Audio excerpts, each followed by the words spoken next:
नमस्कार। तो देखिए, आज हम डिस्कस करेंगे प्रीवियस अभी जितने भी पेपर हुए हैं, चाहे वो क्लरिकल का पेपर है, जूनियर ऑडिटर का है, सुपरवाइजर का है, या और भी जितने भी पेपर अभी तक हो चुके हैं उन सभी का हम सेक्शन वाइज अब डिस्कस करेंगे। तो सबसे पहला सेक्शन जो आज हम डिस्कस करने जा रहे हैं वो पॉलिटी का डिस्कस करेंगे। जितने भी आंसर मैं आपको बताऊंगा वो सभी ऑफिशियल आंसर के अकॉर्डिंग होंगे और कोशिश करेंगे कि किसी एक क्वेश्चन से हम थोड़ी सी और जानकारी भी जान सकें। तो क्वेश्चन नंबर 22 यहाँ पर देखते हैं। ये 22 क्वेश्चन पॉलिटी का क्वेश्चन है, तो पॉलिटी का सेक्शन हम डिस्कस करेंगे।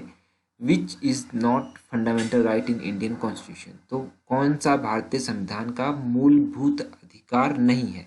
तो फंडामेंटल राइट की जब बात की गई है तो right to property is not a fundamental right, संपत्ति का अधिकार जो है एक मौलिक अधिकार नहीं है। अब इसके बारे में थोड़ी सी और इन्फॉर्मेशन जान लेते हैं। देखिए, राइट टू प्रॉपर्टी जो था वो पहले फंडामेंटल राइट हुआ करता था, परंतु 44th कॉन्स्टिट्यूशनल अमेंडमेंट के द्वारा जो था इसे जो फंडामेंटल राइट की लिस्ट है वहाँ से डिलीट कर दिया गया। अब जो है ये लीगल राइट बन गया है। तो आर्टिकल 300A ये आर्टिकल है, इसके तहत इसको लीगल राइट जो है वो बना दिया गया है।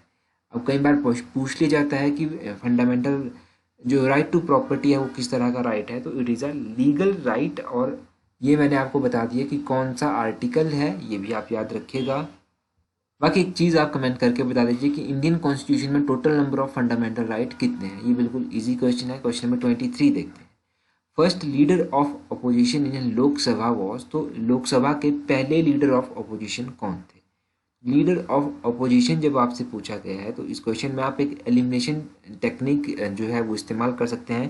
देखिए, B.R. अम्बेडकर का आपको पता होना चाहिए कि ये जो थे लोकसभा के लीडर ऑफ अपोजिशन नहीं थे पहले, और उसके बाद सर्वपल्ली राधाकृष्णन भी नहीं थे।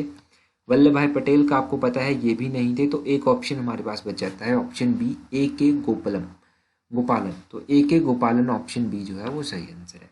अब इस क्वेश्चन के बारे में थोड़ी सी जानकारी जो हम जानेंगे वो क्या है।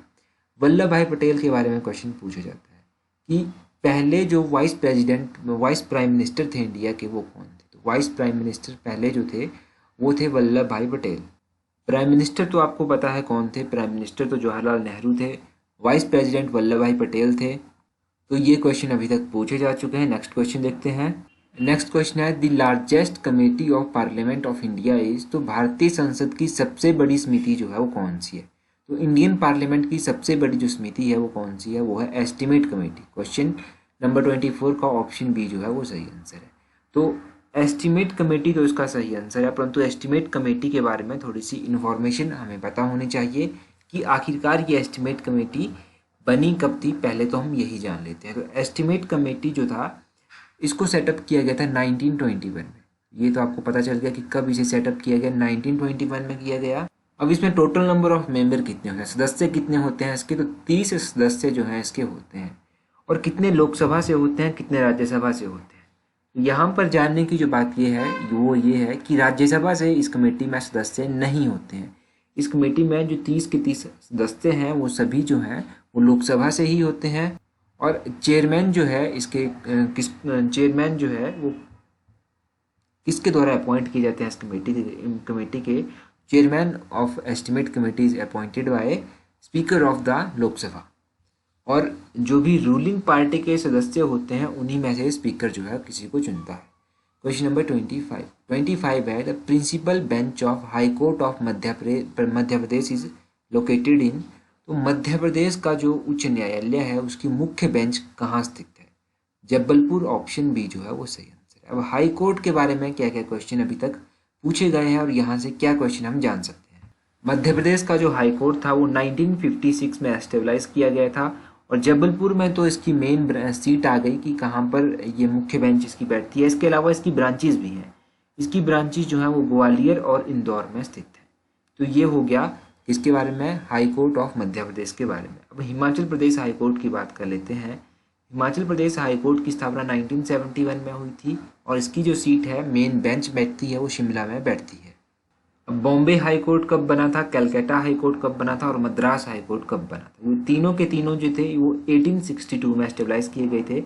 Bombay high court, Calcutta high court और मद्रास हाई कोर्ट। तो ये भी आप याद रखिएगा, पूछ लिया जाता है यहाँ से। क्वेश्चन नंबर नेक्स्ट देखते हैं 26। Which constitutional amendment gave a constitutional status to urban bodies, यहाँ पर क्या पूछा गया है, अर्बन बॉडी पूछा गया है, यानी कि किस संवैधानिक संशोधन के तहत नगरीय कार्यों को संवैधानिक स्थान प्राप्त किया गया है। तो देखिए मैक्सिमम टाइम पूछा जाता है रूरल बॉडीज के बारे में, यहाँ पर अर्बन पूछा गया है, तो ऑप्शन बी क्वेश्चन नंबर 26 का सही आंसर है। 74th कॉन्स्टिट्यूशनल अमेंडमेंट जो है इसका सही आंसर है। अब बात करते हैं, ये तो अर्बन बॉडीज के बारे में हो गया, तो रूरल बॉडी यानी कि पंचायत से रिलेटेड जो कॉन्स्टिट्यूशनल अमेंडमेंट है वो है 73rd कॉन्स्टिट्यूशनल अमेंडमेंट। तो ये दो चीज़ें यहाँ से याद रखिए। क्वेश्चन नंबर 27 में पूछा गया है first general election in India took place in, तो पहला जो जनरल इलेक्शन हुआ था इंडिया में वो कब हुआ था। फर्स्ट जनरल इलेक्शन जो था इंडिया में 27 का option D none of this जो है वो सही आंसर है। तो कई जगह आपको इसका आंसर 1952 देखने को भी मिलेगा, परंतु ऑफिशियल आंसर की के अकॉर्डिंग नन ऑफ दिस इसका सही आंसर है। अब इसके बारे में थोड़ी सी जानकारी देखिए। जो पहली बार जनरल इलेक्शन हुए थे लोकसभा के वो 1951 में स्टार्ट हुए थे और 1952 तक चले थे। 25 अक्टूबर 1951 से स्टार्ट हुए थे और 21 फरवरी 1952 तक चले थे। तो मे बी इसका 1951 जो है वो आंसर की के अकॉर्डिंग सही आंसर होगा, जो कि यहाँ पर ऑप्शन में नहीं है, इसीलिए नन ऑफ दिस दिया गया है। और जब पहली बार इलेक्शन हुए थे तो आपको पता है कि जवाहरलाल नेहरू जो थे वो पहली बार प्राइम मिनिस्टर बने थे। तो ये क्वेश्चन हमने डिस्कस किए जूनियर ऑडिटर का जो पेपर था उसके। अब नेक्स्ट पेपर देखते हैं। नेक्स्ट पेपर है हमारे पास सुपरवाइजर का पेपर, सुपरवाइजर एलडीआर का जो पेपर हुआ था वो पेपर हमारे पास अभी अवेलेबल है।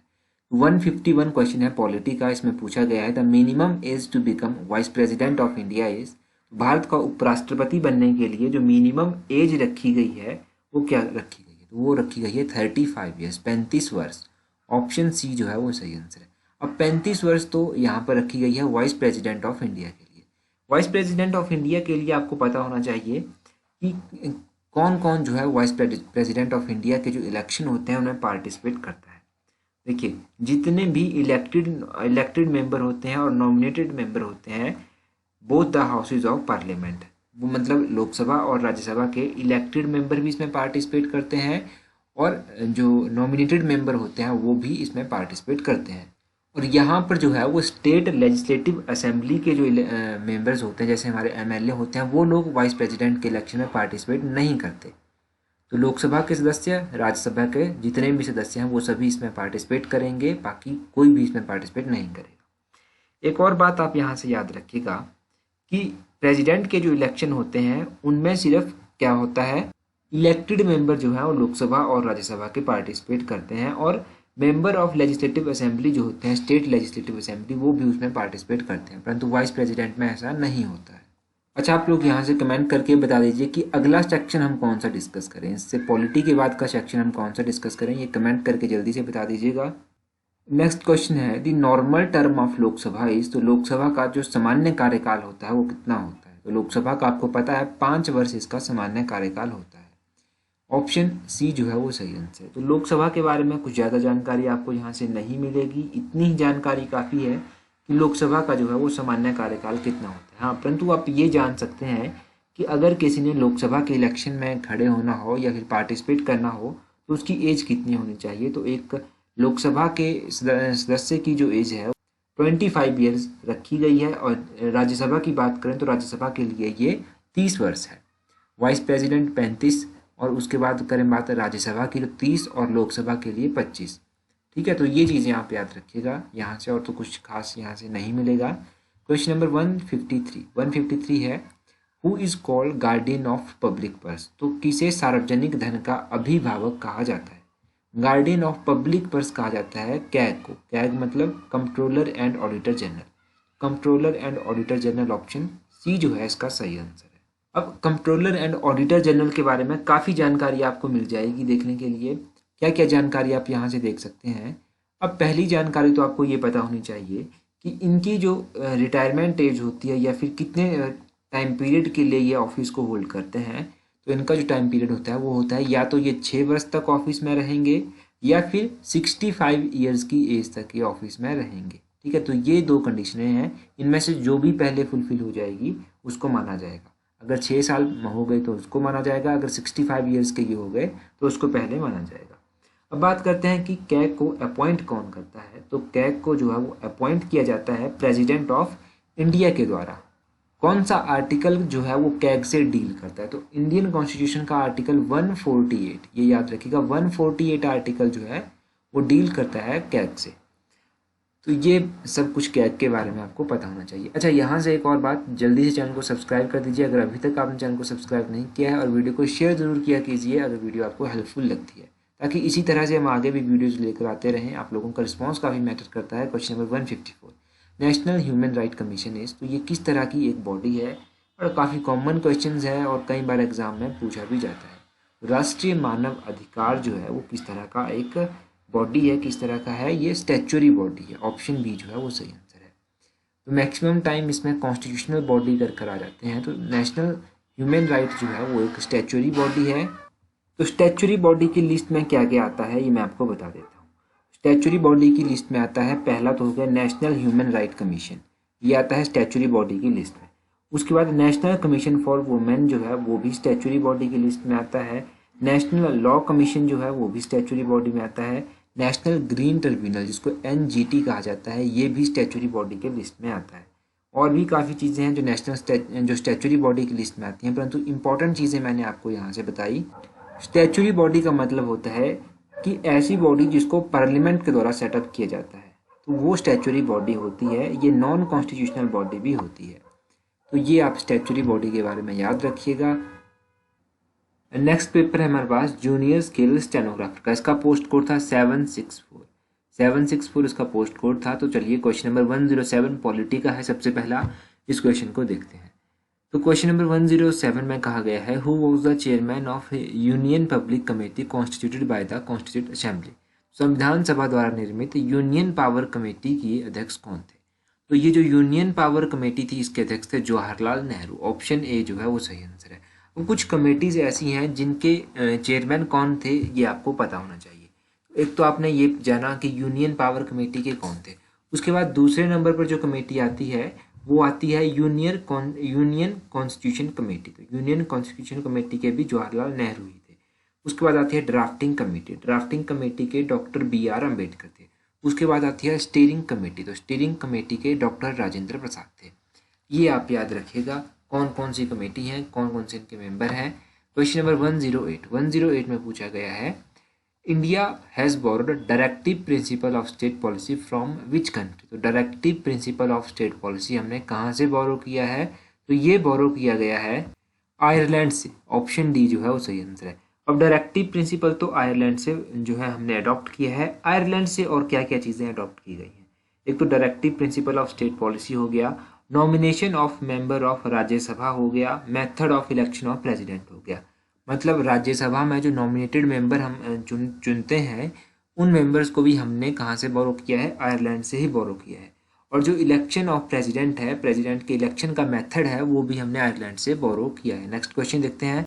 नेक्स्ट क्वेश्चन में उन्होंने पूछ लिया, which part of Indian constitution deal with election? तो इंडियन कॉन्स्टिट्यूशन का ऐसा कौन सा पार्ट है जो इलेक्शन के साथ डील करता है? तो पार्ट 15, ऑप्शन ए जो है वो सही आंसर है। पार्ट XP इसको कहिए आप, 15 होता है वैसे ये, तो 15 जो है वो इलेक्शन के साथ डील करता है। अब बात करेंगे कि कौन कौन से पार्ट जो इम्पोर्टेंट हैं उनको एक बार जान लीजिए। एक तो ये पार्ट 15 हो गया। पार्ट 1 जो है वो किसके साथ डील करता है? पार्ट 1 डील करता है यूनियन एंड इट्स टेरिटरी के साथ। पार्ट 2 डील करता है सिटीजनशिप के साथ। और पार्ट 3 डील करता है फंडामेंटल राइट के साथ। पार्ट 4 डील करता है directive principle of state policy के साथ। पार्ट 5 जो है वो डील करता है part 4A not 5, part 4A deal करता है फंडामेंटल ड्यूटीज़ के साथ। और पार्ट 5 जो है वो डील करता है यूनियन गवर्नमेंट के साथ। पार्ट 6 डील करता है स्टेट गवर्नमेंट के साथ। तो ये पार्ट 6 तक आप याद रखिएगा, इतना काफ़ी है। नेक्स्ट क्वेश्चन देखते हैं। क्वेश्चन नंबर 110 है, the preamble of Indian constitution was amended with which constitutional amendment? तो जो हमारा संविधान है, भारतीय संविधान, अगर उसका अमुक किसी संवैधानिक संशोधन के द्वारा जो है वो संशोधित किया जाएगा तो उसको अमेंड करने के लिए जो है कौन सी अमेंडमेंट हमें चाहिए? Option A 42nd constitutional amendment. ये अमेंडमेंट चाहिए अगर हमने प्रीएम्बल को जो है वो क्या करना है? अमेंड करना है। क्वेश्चन नंबर 111 है, at present India has how many union territory? तो भारत में वर्तमान समय की बात करें तो कितने केंद्र शासित प्रदेश हैं? तो इंडिया में प्रेजेंट टाइम में जो है तो प्रेजेंट टाइम में 8 हमारे पास यूनियन टेरिटरी है। ऑप्शन बी जो है वो सही आंसर है। ऑफिशियल आंसर की के अकॉर्डिंग ऑप्शन क्वेश्चन नंबर 111 का जो है ऑप्शन सी जो है वो सही आंसर दिया गया है, परंतु 8 जो है वो सही होगा इसका। कौन कौन सी है मैं आपको एक बार बता देता हूँ। अंडमान निकोबार, दूसरे नंबर पर चंडीगढ़, तीसरे नंबर पर दादर एंड नगर हवेली और दमन एंड दीव। तो तीसरे नंबर पर इन दोनों यूनियन टेरिटरी को अभी मर्ज किया गया था, तो ये एक ही नंबर पर आती हैं, दादर एंड नगर हवेली और दमन एंड दीव। और चौथे नंबर पर आती है दिल्ली, पांचवें नंबर पर जम्मू एंड कश्मीर, छठे नंबर पर लद्दाख और उसके बाद आती है सातवें नंबर पर लक्षद्वीप और आठवें नंबर पर आती है पुडुचेरी। ठीक है, तो ये आप याद रखिएगा कि कौन कौन सी यूनियन टेरिटरी है। अब दमन एंड दीव के बारे में मैंने आपको बताया, तो दमन एंड दीव को जो था वो आपस में मिला दिया गया था 26 जनवरी 2020 को, और 26 जनवरी 2020 को Dadar Nagar Haveli and Daman and Diu जो है वो एक ही यूनियन टेरिटरी बन गई। पहले ये 2 यूनियन टेरिटरी हुआ करती थी, तो ये आपको यहाँ से याद रखना है। क्वेश्चन नंबर 112 है, इंडियन सिटीजनशिप में be lost by which of the following. तो निम्नलिखित में से किसके द्वारा भारत की नागरिकता जा सकती है। तो भारत की नागरिकता जो है वो इंसान खो सकता है, तो इसका ऑप्शन डी जो है वो सही आंसर होगा।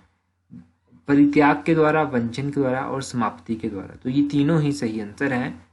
ये क्वेश्चन भी पूछा जाता है कई बार। नेक्स्ट क्वेश्चन है question number 113, first Dalit president of India. तो इंडिया के पहले दलित प्रेसिडेंट कौन थे, ये क्वेश्चन भी काफ़ी इंपॉर्टेंट है। तो इंडिया के पहले जो दलित प्रेसिडेंट थे वो थे KR नारायण। ऑप्शन ए जो है वो सही आंसर है। तो प्रेसिडेंट की ही बात कर लें तो देखो, प्रेसिडेंट का कार्यकाल कितना होता है। प्रेसिडेंट का कार्यकाल होता है 5 वर्ष। 5 वर्ष तो उनका कार्यकाल होता है, और अगर इन्होंने अपना रिजाइन देना हो तो ये वाइस प्रेसिडेंट ऑफ इंडिया को अपना रिजाइन दे देते हैं। तो ये आप प्रेसिडेंट के बारे में याद रखिए। और KR नारायण का जो था वो पहले दलित राष्ट्रपति थे। Joint session of both the houses of parliament take place on the order of. तो संसद के दोनों सदनों का संयुक्त सत्र किसके आदेश पर बुलाया जाता है। ये बुलाया जाता है प्रेसिडेंट के आदेश पर। ऑप्शन ए जो है वो सही आंसर होगा इस क्वेश्चन का। नेक्स्ट क्वेश्चन है question number 115, at present the supreme court consist how many जजेस। तो वर्तमान में जो अपना सर्वोच्च न्यायालय है वहाँ पर कितने न्यायाधीश हैं। तो यहाँ पर जो है प्रेजेंट टाइम में ऑफिशियल आंसर की के अकॉर्डिंग मैं पहले बात कर लेता हूँ। तो ऑफिशियल आंसर की के अकॉर्डिंग इसका आंसर ऑप्शन डी है 31, परंतु प्रेजेंट टाइम में जो है वो 34 जजेस हैं। 34 जजेस कैसे हैं, 33 तो सुप्रीम कोर्ट के जजेस हैं, परंतु एक जो है वो चीफ जस्टिस ऑफ इंडिया है। टोटल नंबर ऑफ जजेस कितने हुए, 34 हुए। पहले 31 होते थे। तो ये पुराना क्वेश्चन इन्होंने पूछा है थोड़ा सा, इसीलिए यहाँ पर कंफ्यूजन है। क्वेश्चन नंबर 116, PIL की फुल फॉर्म क्या होती है। PIL की फुल फॉर्म होती है public interest litigation. Question number 116 का ऑप्शन सी जो है वो सही आंसर है। 116 क्वेश्चन का सी ऑप्शन सही है। क्वेश्चन नंबर 117 है, which legislative assembly has less than 60 member. तो किस विधानसभा में 60 से कम सदस्य हैं। कौन सी ऐसी लेजिस्लेटिव असेंबली है जहाँ पर 60 से कम सदस्य हैं। तो यहाँ पर एक एक करके डिस्कस करते हैं। तो गोवा में कितने हैं, गोवा में 40 लेजिस्लेटिव जो है वो असेंबली की सीट्स हैं। उसके बाद दूसरे नंबर पर आता है सिक्किम। तो सिक्किम में जो है वो 32 जो है वो लेजिस्लेटिव असेंबली की सीट्स हैं। उसके बाद तीसरे नंबर पर आता है मिजोरम। तो मिजोरम में जो है वो कितने सीट्स हैं, मिजोरम में भी 40 सीट्स हैं। तो कौन सा ऑप्शन सही होगा, ऑप्शन डी जो है वो सही आंसर है। ऑल ऑफ दीज इसका सही होगा। ठीक है, गोवा, सिक्किम और मिजोरम, इनमें 60 से कम सदस्य जो है वो मिलते हैं। Question number 118, who is the guardian of public purse. इस तरह का क्वेश्चन हमने पहले भी डिस्कस किया था। तो कौन जो है वो पब्लिक पर्स का संरक्षण कहलाता है। तो ये कहलाता है कैग। ऑप्शन डी जो है क्वेश्चन नंबर 118 का सही आंसर है। कैग जो है वो कंट्रोलर एंड ऑडिटर जनरल होता है। तो क्वेश्चन नंबर 118 का जो है वो डी सही आंसर हो गया। कैग के बारे में तो मैंने अभी आपको बताया था। अच्छा, यहाँ से कमेंट करके बता दीजिए कि अटॉर्नी जनरल ऑफ इंडिया जो होता है उसको किसके द्वारा अपॉइंट किया जाता है। तो अटॉर्नी जनरल ऑफ इंडिया को कौन अपॉइंट करता है, ये कमेंट करके बताइए। नेक्स्ट क्वेश्चन देखते हैं। नेक्स्ट क्वेश्चन है, यूपीएससी इज एन। तो यूपीएससी जो है वो किस तरह की बॉडी है। यूपीएससी जो है एक कॉन्स्टिट्यूशनल बॉडी है। ऑप्शन ए जो है वो सही आंसर होगा। अब यूपीएससी तो एक कॉन्स्टिट्यूशनल बॉडी है। अब यूपीएससी के बारे में, कॉन्स्टिट्यूशनल बॉडीज़ के बारे में बात करते हैं। यूपीएससी की फुल फॉर्म होती है यूनियन पब्लिक सर्विस कमीशन।